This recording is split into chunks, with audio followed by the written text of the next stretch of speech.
Most Star Wars fans know and love Jedi Master Plo Koon, but few are familiar with his niece, Sha Koon.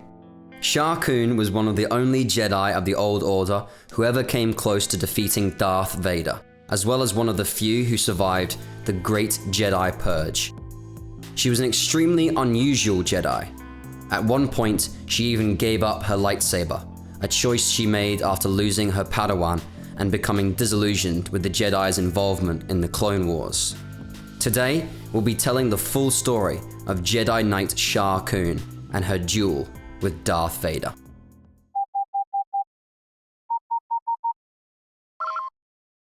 Attention, Sergeant on deck!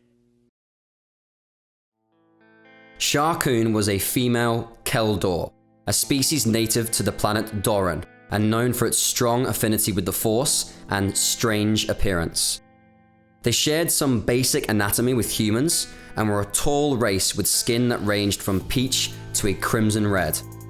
Keldors were often seen wearing anti-ox breathing masks and goggles, which they wore due to their inability to breathe oxygen. The Keldors were a tough people with thick, leathery skin and extrasensory organs in their heads that granted them heightened reflexes. Doran's weather was also unruly and unpredictable, racked by violent storms. In Keldor society, there was a group of monks called the Baran Do who had been practicing Force techniques such as foresight to predict the weather. While most Keldor were generous and cared about others, their justice system was swift and led others to perceive their moral philosophy as being very black and white.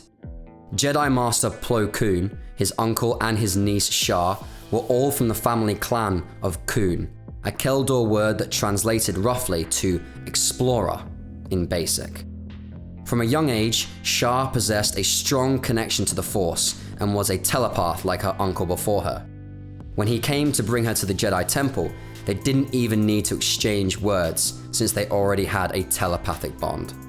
Sha Koon's entire life was relatively uneventful during her training with Master Yoda and the other younglings.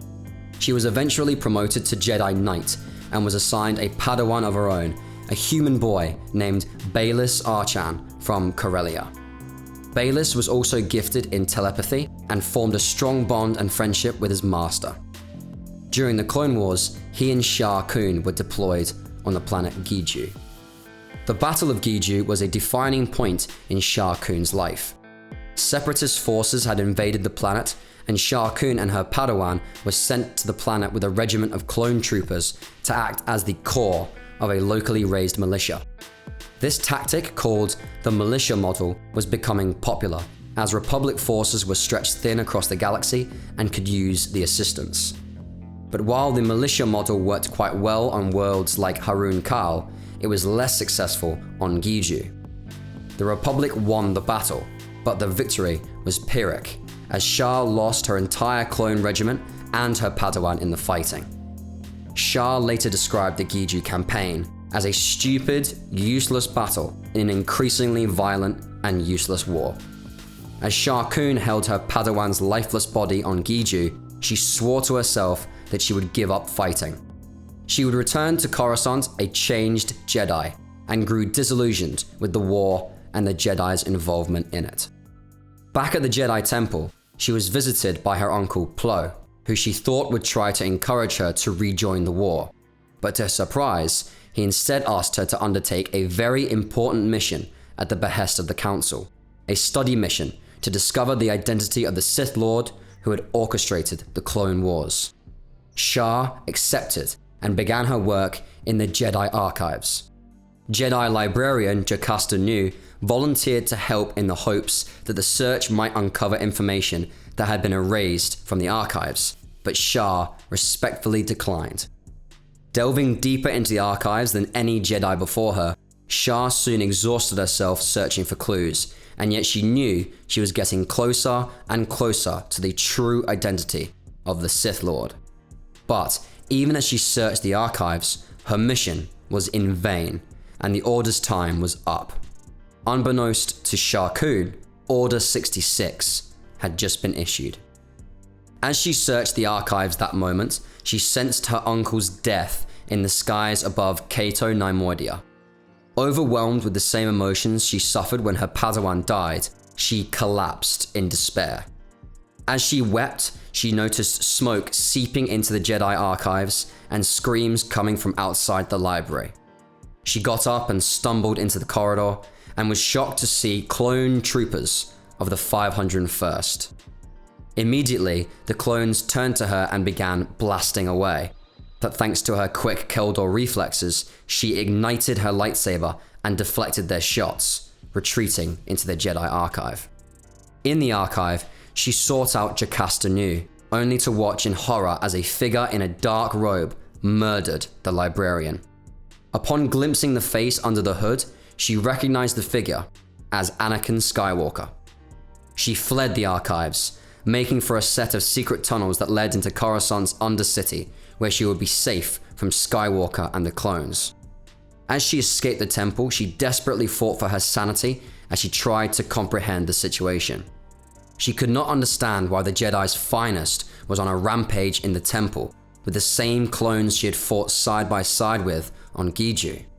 Upon reaching the underworld and collecting herself, Sha pieced together parts of what had happened. She deduced that the newly declared Emperor Palpatine had been the Sith Lord all along, and after a few days, she made the extremely gutsy move of contacting him and asking to be his apprentice. Palpatine, of course, saw right through her deception, but he humored her anyway, informing her that he already had an apprentice. Sha responded by issuing a challenge, telling Palpatine to send this apprentice to face her in the underground levels below the Jedi Temple so that she could kill them and take their place. As Darth Vader entered the secret passages under the Jedi Temple, Sha, to her shock, sensed through the Force that he was Anakin Skywalker. Upon entering the tunnels, Vader announced that the Emperor was aware of Sha's deceit and that he'd been sent to kill her. But Sha Koon didn't go down without a fight. She used the Force to summon the Chthon mutants living in the underworld to ambush Vader, and while he was distracted, she was able to snare him in an electro-net. Vader, impressed, declared that Sha should reveal herself and face him head-on, to which she replied, "Gladly, killer of younglings, betrayer of friends, destroyer of the Jedi, to whom you claimed allegiance, animal. I have longed for this day." As Sha Koon stepped out of the shadows, Vader taunted her, claiming that she was the last of the Jedi, and once she was dead, his mission to wipe them out would be complete. The taunt struck fear into Sha's heart. The thought of being the last of the Jedi terrified her. But this only pushed her to resist the Dark Lord. She drew her lightsaber and attacked, determined to defeat Vader in memory of her order and of all the Jedi that had been slain. After a ferocious battle, Sha managed to leap over Vader and slice him in half from behind, much like Obi-Wan did to Darth Maul.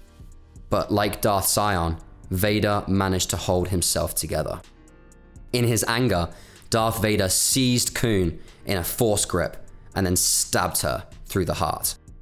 Dying, Sha silently lamented her failure to save the Jedi Order, but as she lay dying, she received a vision of the future. She saw Skywalker's children and watched them redeem their father, allowing him to strike down the Emperor and restore balance to the Force.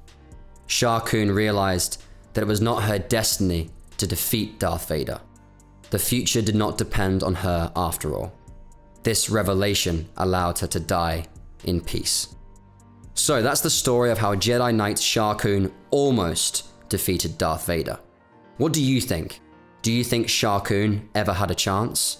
Feel free to post your thoughts in the comment section below.